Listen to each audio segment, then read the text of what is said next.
hasard. Donc tu as 4 mâles là. En plus, c'est une situation assez Là, inhabituelle. vous êtes à quelle distance? Là, on est à une vingtaine de mètres. Tu vois, c'est des jeunes mâles. La crinière n'est pas encore bien développée.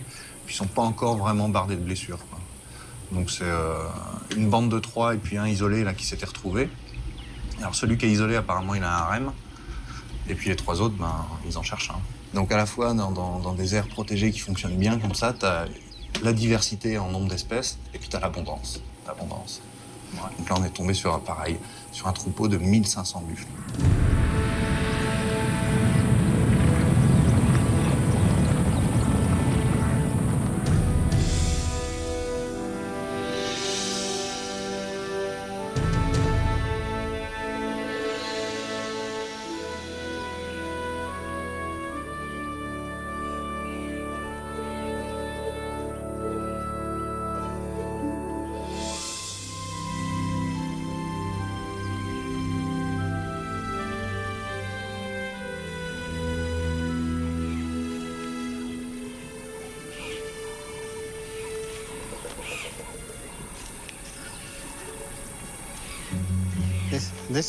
Ça, c'est une girafe qu'on ne rencontre qu'à Luangwa. Celles-ci sont des girafes de Thorncroft. Ah ouais, ça c'est la... Girafe de Thorncroft. Voilà, exactement. La girafe de Thorncroft, endémique de ce secteur-là aussi. Alors Sous-espèce? Une sous-espèce. À quoi on la distingue? Bah, la robe est pas tout à fait pareille, tu vois, c'est beaucoup plus découpé. Si vous regardez, leurs taches ne vont pas jusqu'aux pieds. Elles s'arrêtent aux genoux. Et plus elles avancent en âge, plus leur robe s'assombrit. Celle-là est pas très vieille, alors. Non, pas très vieille, mais sa robe est plus sombre. Les gris couronnés. Ouais, alors ça c'est vraiment magique. T'es dans une savane sèche, en fin de saison sèche. T'as une espèce de petite oued là, de petites zones humides un petit peu. Et tu viens le matin, et à partir de 7h30, t'as les grues couronnées qui arrivent, par groupe de 10. Et ça arrive, et ça arrive, et ça arrive. Et en fait, ça, c'est probablement le seul endroit en Afrique où tu as un aussi gros rassemblement. On en a compté 350 à la fin. 350 grues couronnées sur une toute petite zone. Tac. Oh. Super. C'est magnifique. Qu'est-ce que vous en pensez, Stuart? Super, non? Je les regarde tout le temps. Il y en a encore qui arrivent là-bas. Elles viennent de là-bas, où elles ont passé la nuit. Parfois, lorsqu'on vient, on les voit arriver ici, au même endroit.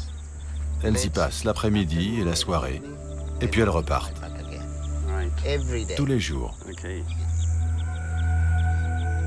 Dans ce parc, outre la biodiversité qu'il héberge, il y a 400 espèces d'oiseaux sur le parc de South Luangwa. C'est l'abondance. Ouais. Voilà, t'as vu ça un peu? Là, dans ce bras de rivière, il y avait 2000 hippopotames qu'on voyait ensemble. Qui sortent tous la nuit? Alors ouais, ils sortent la nuit pour se nourrir, ils vont brouter.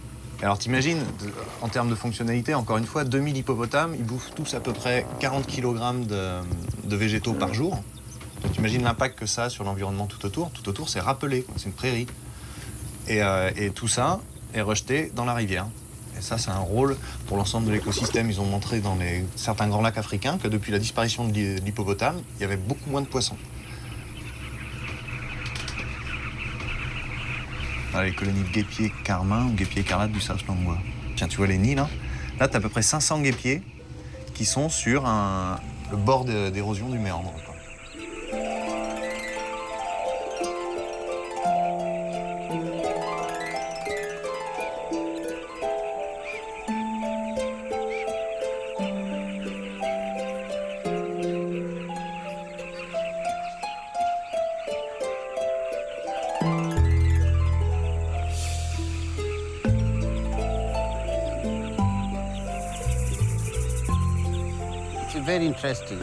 C'est très intéressant. Vous pouvez voir comment ils sont posés là-bas. Si on creuse à près d'1 mètre, à l'intérieur, on trouve 3 ou 4 compartiments. Il y a une seule entrée. On ne voit rentrer qu'un oiseau, mais en réalité, il y en a 3 à l'intérieur. Derrière une entrée, il peut y avoir plusieurs nids? Oui. Ils ont des petits. Regardez, il y en a quelques-uns là-bas. Ouais, et ils ont des abeilles. Et ils ont des insectes dans le bec. Vous avez vu frotter leur proie? Oui. Ce comportement de rubbing. Ils attrapent l'abeille, la frappent à la tête et la frottent contre un arbre pour noter tout le venin avant de l'avaler. Ceux-ci sont migrateurs, ils ne restent pas ici tout le temps. Oui, en décembre, ils partent. Voilà, dès que les petits ont atteint leur plein développement, ils partent. C'est une migration en forme de 8 dans le sud de l'Afrique. Il y a une chose dont je ne suis pas sûr. Quand ils partent d'ici, je ne sais pas où ils vont. Mais surtout, je ne sais pas s'ils nichent à nouveau. Quand ils partent d'ici? Non, ils nichent seulement ici. C'est le seul endroit où ils nichent. Donc on a beaucoup de chance. Si les oiseaux viennent nicher chez nous, ça veut dire qu'on a un territoire qui leur plaît. Et une responsabilité particulière. Et tu vois de quoi ils ont besoin? Pas grand-chose en fait. Une rivière sauvage, un habitat préservé, c'est tout ce dont ils ont besoin.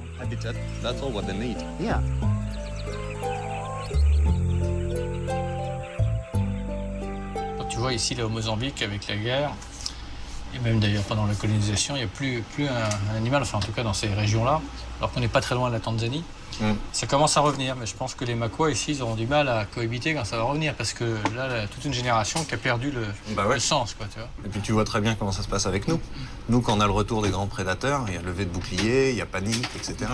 Et en fait, c'est quand même sacrément difficile pour nous de demander aux Africains de protéger des lions, des hippopotames, des éléphants, alors que nous-mêmes, on a du mal un petit peu à préserver la biodiversité qu'on avait.